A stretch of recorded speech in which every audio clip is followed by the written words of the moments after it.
this is Pupu Noob, and welcome to another indie game dev interview. It's freaking early in the morning, and today I have with me Renee, the developer of Hi. Potions: A Curious Tale from Stumbling Cat Studios. So, how are you doing, Renee? Good, good. It's not quite as early in the morning for me here, and I'm happy to be here. So, yeah, just I guess let's break the ice. Choose between these two questions. You can choose. You can answer both if you want. All right. Top 5 games of all time, or what games have you been playing recently? Ooh, If you ooh. even I if might you be able to do both. Let's see. Top five games of all time. nobody answered the first one yet. Half-Life, Okay. Legend of Dragoon, Oh, Reciteer, Borderlands, the original. Um, oh, and I'm really fond of Overwatch right now, but I don't know if I've played it enough to give it that title. But I'll just give it the benefit of the doubt and say Overwatch. right. It's great. So obviously, what I've been playing recently has been Overwatch. um, I am a big Blizzard fan, so I have been playing a bit of Heroes of the Storm, and I still play World of Warcraft after 9 years. Same guild too. Um, and then, I've played some Star Wars Battlefront recently. On my phone, I've been playing Neko Atsume and Clash Royale, which is really fun for being a hardcore casual game, if you want to call it that. It's a And hardcore then I've also, casual game. and that's what I like to call it. I'm Huh. actually going to try to write an article on that. Oh, and then I've also been playing my friend's game Tumblestone, which is a really cool. It's like a hardcore match 3 game. Is on your phone, I have an Android copy, but I've been playing on the PC mostly. right? Oh, so Overwatch is what you've been playing recently, right? And Overwatch, yeah, lots of Overwatch. Did you pre-order it? I did pre-order it. Right. I actually got the massive collector's edition. It was a Ooh, Christmas present, so nice. yeah. And I was lucky that I was in the beta before as well, so I've put in a bit of time into it. I can't wait till it launches. So. It's good to meet another Legend of Dragoon fan. It's Yeah. it's kind of rare actually. It is. It is. I know that there's just like a lot of really good old JRPGs, but Legend of Dragoon was my favorite of the bunch, and it was really just because of the combat system. Yeah, I liked that it was turn-based combat, but it still had a skill requirement, like a timing clicking thing. I love that game. Um, It's good. so yeah, tell us a little bit about yourself. Are you doing Great. this full time, and how did you get into game development? Yeah, so I'm currently leading Stumbling Cat full time. Right now, we're actually in the middle of a Kickstarter for Potions of Curious Tale. I think we only have 6 days left, so Right. that's exciting and scary. And I got into game development pretty much when I realized I could get into game development. I grew up being really passionate about games. As a child, my father was actually really into first-person shooters. Hmm. So the first game that I ever played was Wolfenstein 3D. Um, so my first 4 games in order were Wolfenstein 3D, Doom, Duke Nukem 3D, Pokemon Yellow. Um, Okay, one's not like the other. right. Then eventually I got into the JRPGs, RTSs, action adventure games, MMOs, and yeah, I've just been a huge game fan my whole life. And for some reason, I never really realized that game development was a like people did it for a living. I just thought games sort of just like came out of nowhere, and I bought them and played them. I never really thought about the whole creation process. That changed when I was in college. I was so passionate about games, and I had a bit more spare time. Not necessarily spare time. I just had more resources in which to show off that passion. So I was doing a ton of game-based cosplay and art and tutorials and things like that. And I started making connections with actual game developers. So I became actually really well acquainted with a lot of the people who worked at Riot, which was only like 45. Their studio was only like 45 minutes from my college. And so I became friends with a ton of them my senior year. At which point I was like, wait, these people make video games, and I'm kind of like these people. so maybe I can make video games. And like that totally blew my life plan out of the water. So I had been studying engineering, kind of specializing in mechanical, industrial design, and project management. And so I actually started in along that path. Upon graduating, I became an industrial design engineer at a biotech company. And then I actually moved up to Seattle as a system design engineer at a biotech company. But I just was like, I just wanted to make games. So I started studying programming in my spare time. And I actually started volunteering to help out other game studios with various things. And then I was able to convince my boss at the biotech company to let me switch from the engineering mechanical side of things to the software development side. And the first project he gave me was to create mini games to help judge the cognitive ability of children who may have received a concussion or who might receive a concussion. Okay. So I actually ended up jumping into games in biotech for some reason. And then, after that and another year plus of development and working with other indie studios, I started my own studio, Stumbling Cat. So I've been doing that for the past year and a half, and I've been working on my game, Potions of Curious Tale. Awesome. That's a very non-direct way to get into the game. Right? Yeah. And this is one of those things where I'm really glad that I've made it to where I am. And I hate bringing up like the gender issue, but I have a feeling that if I was a young boy who was really into video games and doing really great in all of his math classes and all of this stuff, that somebody might have told me about programming or game development before I was in college. Who knows? But what I'm trying to do now is make sure that everyone knows that they can develop games, and especially with the tools that are out nowadays with like Unity and Game Maker and all sorts of other tools. It just makes it easier to get into games and game development. And so I'm trying to spread the word. I actually spend a few hours a week mentoring students, high school students, in game development as well. So, do you specialize in programming right now? For my studio, I do all of the programming on the project. I also lead the design, and then all of the business stuff, and then like all the PR and marketing. Right. So I do everything but art and audio, basically. Right. So I noticed a cat in the background. So good. He's just lying there. Yeah. The other one might come around too. So where did you get the idea from to make Potions of Curious Tale? Where was the inspiration from? Well, the inspiration came from a lot of directions. One of the games that I have really enjoyed playing in the past has been Reciteer. I mean, I listed it as one of my top 5 games. Right. And that's kind of a girl crafting, selling things, exploration. And I really enjoyed that game. But I enjoyed the dungeon crawling part of it the best. So that's something that I was kind of enamored by. However, really where the main inspiration for the game came was annoyance. I was playing a game called Pixel Dungeon, roguelike dungeon crawler on your phone, right. Procedurally generated levels, I think I know. And with a starvation system, right. So you have to eat food and as you walk or else you'll die. Right. But the levels were not generated generally with enough monsters in them to level up to the amount you needed to defeat the boss monsters every 5 levels.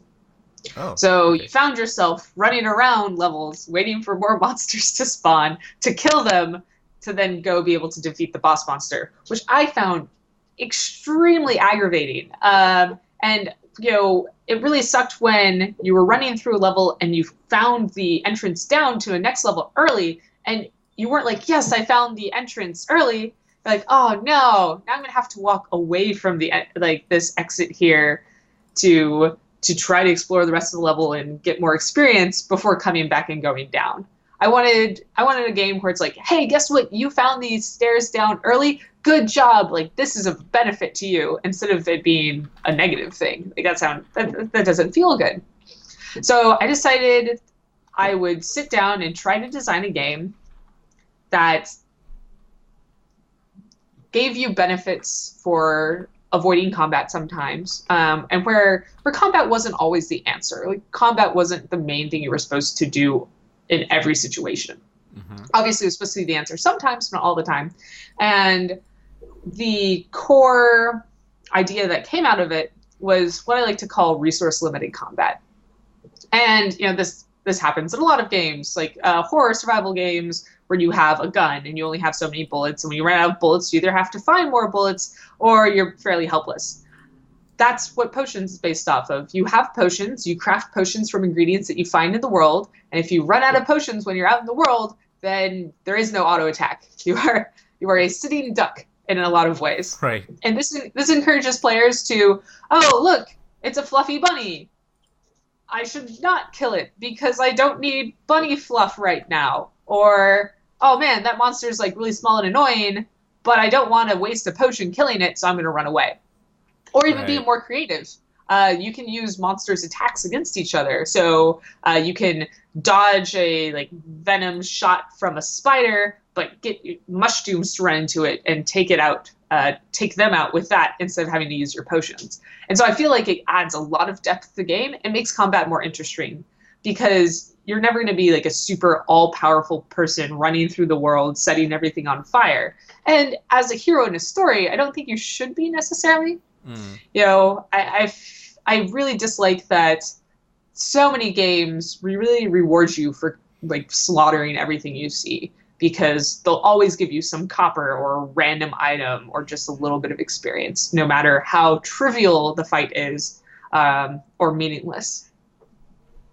So yeah, that's the start of Potions, and from there it grew into this beautiful game about a young witch named Luna on her quest to become a potions master and traveling through this diverse world full of fairy tale characters and folklore characters from cultures around the globe. And yeah, that's my love. That's my baby, and that's what I've been working on for the past year and a half. So she can only attack using potions, right? Pretty much. Well, if she attacks, she can only attack using potions. She can use potions to do other things too. They have other uses. So, how did you start developing the idea into an actual game? Like, what did you make first? Like the first prototype, or? So my first prototype was a girl object that can move around and throw a single potion in an arc wherever the mouse was, and then a bouncing blob that tried to attack you, and a chicken that didn't try to attack you unless you hit it. I just implemented it in Unity. It's actually, this is the first game I ever made in Unity. So I've made mini games since then, sort of on the side. This is the first game where I sat down with Unity and actually created something. So it was a really big learning process for me, a lot of that. But yeah, after coming up with that base combat system, then I worked on the crafting systems and inventory, saving, and it just really sort of built out from there. When you're designing the art style and the sound and the overall themes, how did you think that your decisions right now would blend together? I don't know. So there was a lot of decisions I tried to make when it came to the art style and the view of the game. And before I had hired a team, before I had built a team around me. And so the original art style of the game was going to be much darker than it is. I was actually going for a not quite Darkest Dungeon vision, but something very similar to that. And I also wanted something kind of painterly. And so as I built out my team and I finally was finding artists to work with me, the first artist that I brought onto my team was Jake Neal, who's our environment artist, and he does beautiful painted scenes. He's actually an illustrator. He mostly does illustrations for like book covers and things like that. And I really liked that style, and I was then trying to figure out how to get the monsters and the character and such blending with that.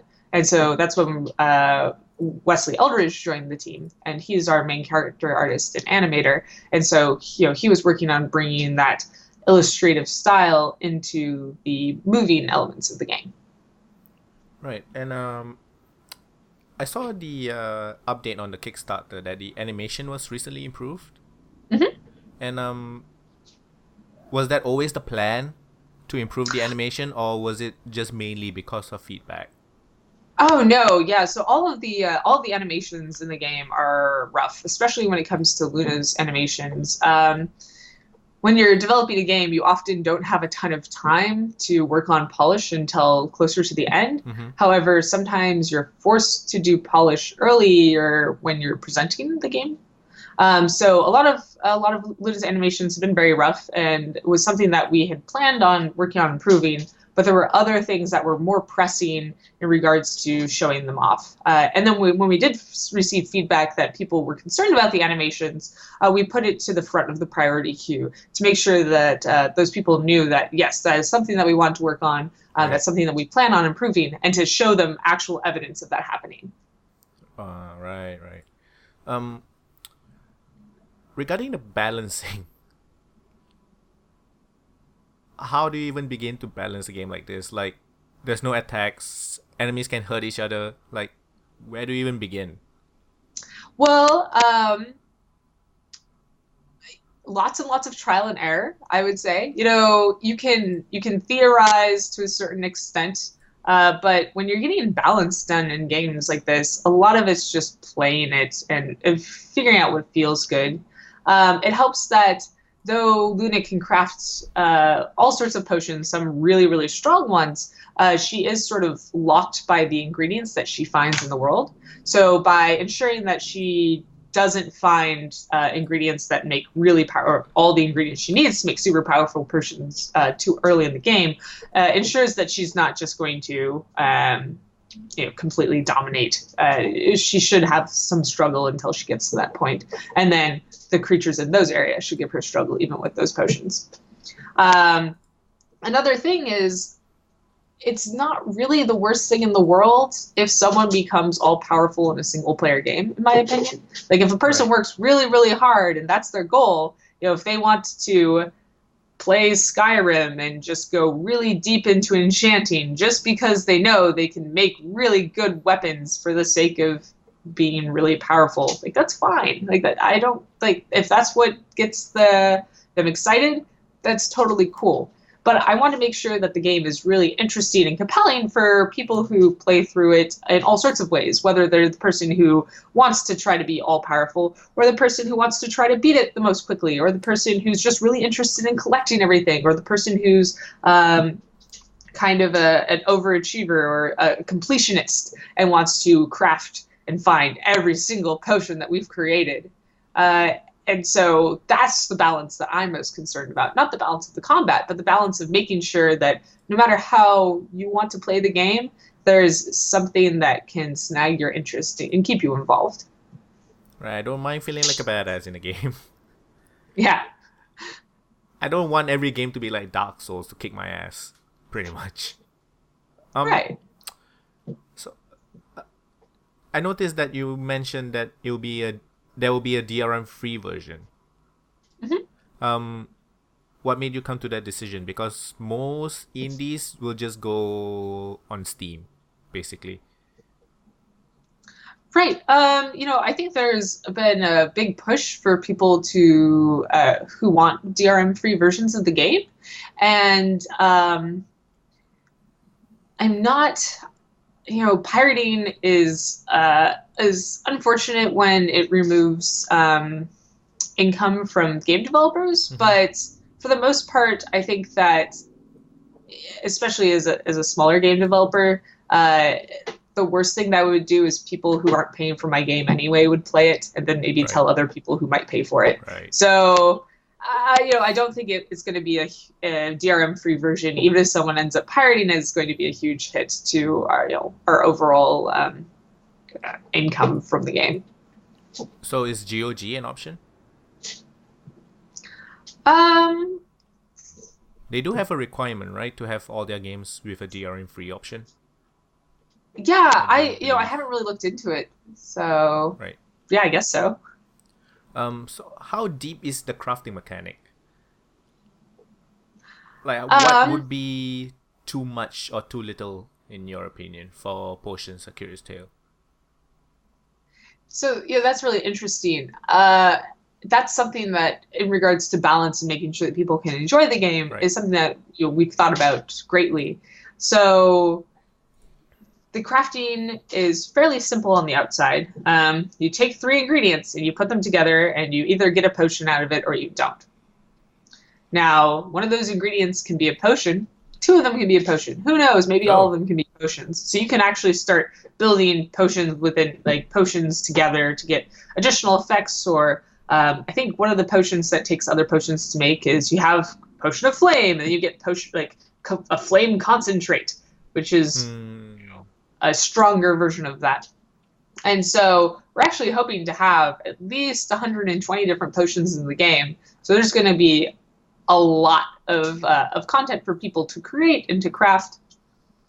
And there's going to be, we already have a lot of silly potions in the game. I think my favorites, there's my 2 favorite silly potions right now are the confetti bomb, which is made with blue dye, red dye, and feathers. And you have to craft the blue dye and red dye first. And they do die enemy monsters if you throw it at them Nice. temporarily.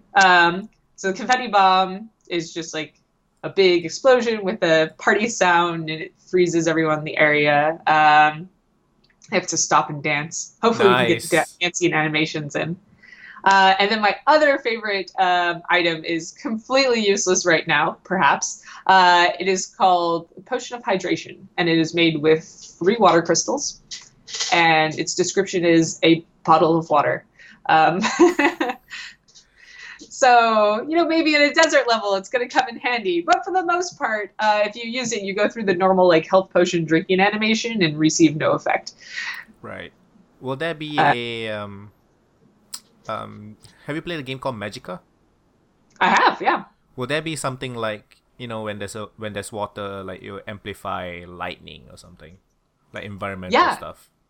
yeah. So right now, like if you cast a water potion, you leave a wet trail, and then like if you throw a fire potion, the wet trail then like negates the fire potion, and it turns into a Hmm. big steam cloud. Or if you do a vine spear attack potion, then you can set it on fire with the flame potion. Nice. Um, so you can hold 8 potions on you at a time, and they can all have different interactions. And I think that having that customization is really cool, because you can be a really efficient person and just make like the potions you know how to make and the ones that you kind of run into and the most common ingredients. Or you can become like a fire mage and just fill your bar with flame potions and a few health potions, and then just like burn everything that you want. Or you can maybe go more for the crowd control route and have a bunch of stuns and slows in there, and like maybe poison things instead as they slowly try to crawl towards you. And so I really like having that wide range of potion interactions, and ways that people can play and set up their own character. Will there be like any sort of progression? Because I'm just wondering, like, monster in the first level, and I throw my first flame potion, versus a monster in like 10 levels after, and throwing the same flame potion. So it really depends on the creatures. You Uh, know, you don't level up. There right, is no experience that is granted to you from defeating creatures. I removed that because I didn't want there to be a big benefit just behind killing something for the sake of getting experience or killing it. right. Um, However, you do progress as you unlock new potion types, and the monsters that you run into do become more challenging. Now, that's not to say the potion that you discovered in your first level can't have a good advantage against some of them. These also have weakness types, so they have different resistances and weaknesses in regards to elements, and maybe a small knockback potion that doesn't seem like a really good thing when you're using it sometimes can be really great for knocking an enemy off a cliff or into a poison cloud or something like that. So yes, as you progress, you're probably going to want to put stronger potions on your bar because they will have some higher effectiveness, but it's not necessarily the only thing you need as you move forward. Like, you're going to have to be able to dodge more. You're going to have to be more strategic about your interactions with monsters. You're going to be doing trickier things, and the interactions with the environment matter more as you progress as well. Right, I like games that force me to play differently and not just get stronger, in a sense. Right. And, as I mentioned that you could be a fire mage, but if you go to the lava level, like, you're not going to be very effective as a fire mage. It just doesn't work. So there's going to be some times where you're going to have to change up what you're doing to deal with the creatures that you're interacting with. So let's talk a bit about marketing and Kickstarter. Yeah. So you're, at the time of this recording, 6 more days? 6 more days. And you're about halfway, roughly, right? Yeah, I think we're 48%. Nice. And you got quite a lot of coverage from Total Biscuit, The Escapists, and a couple other pretty well-known publications. Did you see a huge spike after those articles or his video went up? I certainly saw a spike from each of them, though not to the extent that I was hoping for. Right. I've worked really hard to reach out to as many people as possible, but I think the main issue that we're running into right now is that people who watch Total Biscuit, people who read The Escapists, tend to be the generic 18 to 35-year-old male gamer range. Not saying that they all are. Obviously, tons of people of diverse backgrounds and genders and age ranges watch these things, read these things, but that's the general population. Yeah. And that population, when they see my game, they like the concept of the game, but they're unsure about playing a young girl, or something where it's illustrated and based off fairy tales. There's a lot of bias against that, and they sort of put it as oh, that's too girly, without really thinking about the game itself. So that's something I've definitely been having to fight against. And it's really funny because on the other side, I've demoed this game at multiple conventions, but one of the conventions I demoed it at is this local convention in Seattle called Geek Girl Con, which is the celebration of the female geek. And there's a lot of female gamers there and a lot of younger gamers there as well. And at that convention, everyone was going absolutely nuts for my game. I had the biggest crowd at any convention I've ever had. Nice. And it's because they didn't mind how it looked. And I was scared at first because I thought the game was going to be too intimidating. It was going to be too hardcore in some ways for these the less experienced gamers who were playing to enjoy it, but they didn't care. They were absolutely ravenous for this game. There was multiple girls who I watched learn WSAD controls on the game, first WSAD game they've ever played. Right. And I saw one of them die 6 times. Normally when an adult's playing the game, they die once. They're oh, that was a fun game, and then they leave. But she's no, I'm gonna beat this, and then she beat it. And then she came back 2 hours later and played through it again with her parents being no, come back. And it was really funny because I didn't expect that reaction. I made the game for myself, and I certainly have, as you've heard, my favorite games and stuff. There's a wide range of games I like, and I like games that are considered fairly traditionally, just games, not games for girls or anything. Yeah, but Doom. Right, Doom, right.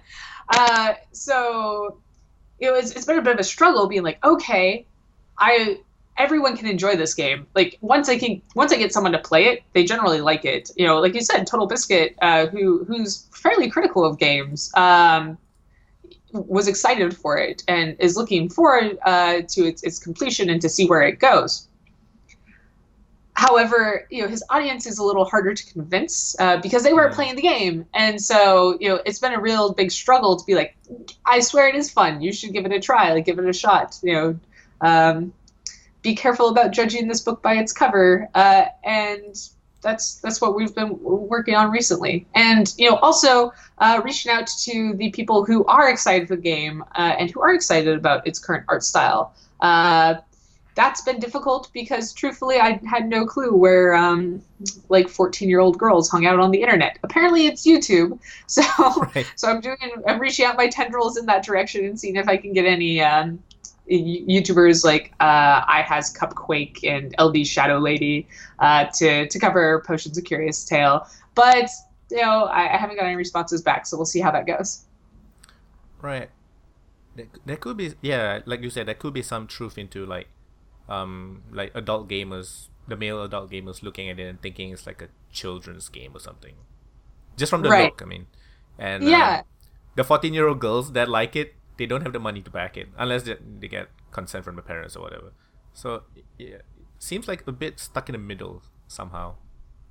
I have a feeling those 14-year-old girls, if they see the game, can convince their parents to get it for them.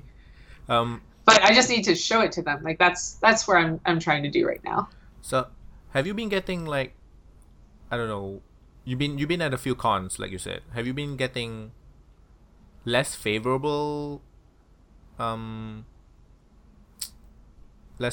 feedback from the, I don't know, quote unquote, the normal male gamers?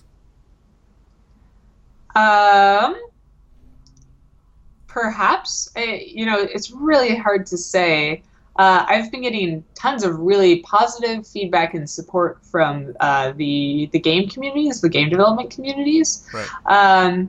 And I've been getting, I'll praise from a number of sources, but there has been criticism as well. Mm-hmm. And it's, truthfully, none of that criticism, or it's very rare that any criticism is directly to me. So it's mostly on the internet, and who knows who these people are that are providing that criticism. Right. For the most part, I would assume that it is those older male gamers, but I also think that those are the people who are more on the internet and in these places where I'm looking at that feedback. So I really can't say. So what happened at PAX? You were supposed to have a booth. Right. It was a unfortunate miscommunication, I guess. I had reached out to PAX asking for a price estimate of having my own booth, and I was contacted back asking for additional information. So I provided said information, and they, Reed Pop, who organizes does all like the organizational things on the booth side for PAX, contacted me and said, "Hey, we'd like you to maybe be in PAX Rising, which is an indie games showcase at PAX East and PAX Prime, whatever." And I said, "Oh, okay, cool. I'm interested." And they're like, "Great, we're putting in your nomination." And I didn't hear anything. And so I asked back. I was like, "Hey, how's it going?" They're like, "Oh, we still haven't decided." I'm like, "Well, can you tell me how much it's going to cost?" They're like, "Oh, we'll tell you soon enough." Still, and then, more radio silence. And then the week before GDC, they contacted me and they said, "All right, cool, you're in. It's going to be like $1,500. And I thought previously I might have had a free flight and hotel to PAX East for doing to be on a panel, but that panel was unfortunately rejected. So I was like, okay, well, so now I suddenly have to come up with $3,000. Shit. All right. Right. I know that's a non-trivial amount. And I said, okay, I really want to present at PAX Rising, the PAX Rising booth at PAX East. Can I get back to you by next Friday? Just so I can check my finances, see if I can get any support. And they said, okay, yeah, that's fine. Just keep us updated. They said, okay, just keep us updated. I responded back on Tuesday, early, 3 days early than I said I was going to respond. I said, okay, it's all good. We're ready to go. And they said, oh, we gave away your booth. Right. So I was like, what? So that was really, really unfortunate because apparently, they had a deadline, and their deadline was the day before. And that deadline, just didn't end up getting communicated. Right. And I didn't realize that I was at risk for losing my booth. So I ended up not being able to go. That's really unfortunate. Obviously, especially because PAX East would have been in the middle of my Kickstarter campaign, having that additional press push would have been really helpful. You're part of Square Enix Collective, right? I put my game on Square Enix Collective, yes. Potions Curious Tale, yep. Did it go through? Like, was it considered as one of the... Like, there's a voting or something, right? Right, so there's a voting, and then Square Enix themselves will decide if they might want to put their backing behind the game. However, my Kickstarter was too soon. So they pushed my Square Enix Collective thing a few days extra. But regardless, my Kickstarter was already set to start on April 8th. Right. And my Square Enix Collective ended on April 6th or April 7th. And they're like, hey, we don't have enough time to process to see if we are going to send you our support. I'm like, well, I've already told a bunch of people that it's starting on April 8th. So, sorry. Oops, sorry. And so it just ended up, they never even got the chance to determine if they were going to support us or not. So, what does it mean to be supported by Square Enix Collective? Like, what do they do for you? So there's various things that Square Enix Collective will do. This is all available online if anyone wants to check it out. But they can provide promotion for your Kickstarter. They will send it out to everyone that they have on their normal mailing lists, which is I assume a ton of people because they have Final Fantasy and all those other things. And then potentially, I don't know if they've done this, is they also might be willing to fully fund the game themselves, of course, at the cost of a cut. Some cut. So those are the two things that I know that they're willing to do. I'm sure that there's probably a few more that are in there, but those are the things laid out in their terms. Because I read it's a case by case basis for them. Yeah, right. It is. Just out of curiosity, wouldn't it have been a better business decision to have waited for Square to see whether they wanted to support you or not, from just a marketing standpoint?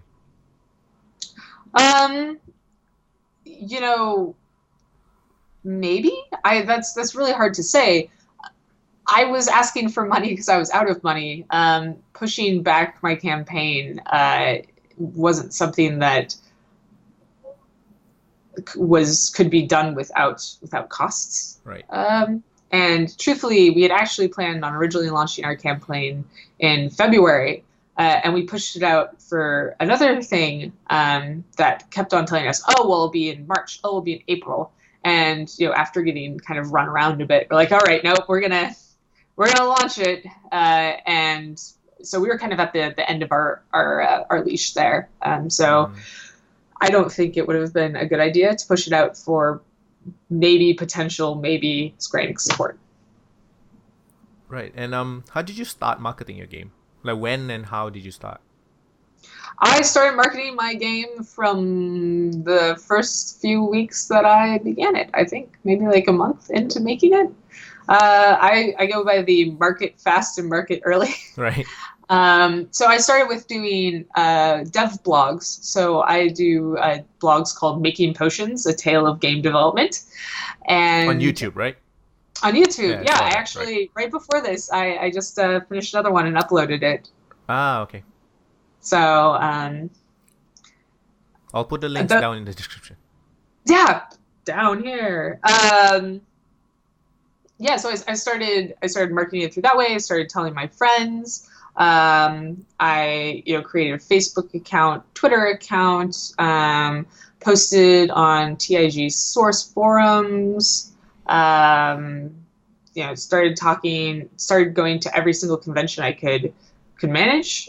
So I've been to Power of Play and Indiecade and Geek Girl Con and PAX Prime and Seattle Indies Expo and just countless conventions just to get the word out there. And it has certainly built up a community. Obviously, it's not like we have a trivial number of people supporting us. We have over 600 backers now on Kickstarter. Right. We have over 800 people with the game wishlist on Steam. We have a crowd that's developing interest, and I think that the two best ways to do that, or at least right now, has been exhibiting and talking to reporters while exhibiting, and for creating useful information for other developers, because the indie game community is really strong, and people who enjoy indie games are more willing to play indie games. So connecting with other developers means that those developers are willing to tell their fans about your game, which can be really helpful. Right. So early on, it was marketing towards other game developers, pretty much. Yeah, right. I guess so. Yeah. Right. Any advice that you give to other indie developers out there? Just in general, or? Yeah, just in general. Don't be afraid to. Sorry, about marketing. I mean, sorry. Oh, about marketing? Yeah. Okay. Still early. So in regards to marketing, don't be afraid to talk about your ideas for fear that someone's going to steal them. Certainly Right. that has happened in the past, but what's happened way more often is someone releases a game and no one's heard about it and no one hears about it, and it just sort of, no matter how good the game is, never gets discovered. So, talk about your game, work with your community, get feedback, and really engage with the people who are interested in your game, and let them know that they matter, because those people are your best supporters. Like, not only are they going to support you by buying your game, but they're going to support you by letting other people know about your game. Right. And, as an indie developer, you're not going to have a huge marketing budget. You can't spend thousands and thousands of dollars on putting up ads on Facebook and such. So, word of mouth is really strong. And so making sure that you really foster that community and encourage that community to spread the word is probably the best thing that you can do. Right. And so yeah, we're pretty much very near the end of the interview. I think my question now is, so what's the plan? Because Kickstarter campaign is ending in 6 days and you need like another 52%. Right. Well, so, we're going to push through till the end. Right. The first 2 days and the last 3 days are the strongest of any campaigin. Our first day, we got 20%. So nice. It's very likely we're going to be right up there, if not near 100, very close. And just working on reaching out to the audiences that we haven't touched yet. I've been reaching out to a lot of YouTubers that I think can reach those younger audiences that haven't been exposed to the game yet. And, just continuing to let the people who are supporting us already know that we need their support, sort of on the social media side too. If the Kickstarter is unsuccessful, I still want to make the game, but the path forward is unclear right now. There's certainly different options, but I have Kickstarter on my plate right now, and I can put debating about those options off until hopefully I don't need to do them. So. Right. So yeah, that's pretty much the interview. Thank you very much for spending time with me. Yeah, no, it's been great. It's fun to think about these things and to talk about it too. I work from home, so just right. I work from home too, nice. So I need to get more sun. That's for sure. Tell people where they can find you on Twitter, Facebook. Right. So if you're interested in following me, if you want to find me on YouTube, just Renee Gittins. If you want to find me on Twitter, it's RIKUKAT. And then if you want to find out more about Potions: A Curious Tale, just go to potionsacurioustale.com. Our Kickstarter is on there. All the information you can need is on there. And we're also, of course, on Facebook as well. So Potions: A Curious Tale is on Facebook too. Right. So yeah, thank you very much for watching and listening. I'll be putting all the links down below, including the dev blog to your YouTube channel. So that'll be cool. So Oh. yeah, thank you very much for watching and listening, and we will see you next time. Bye bye. Bye bye.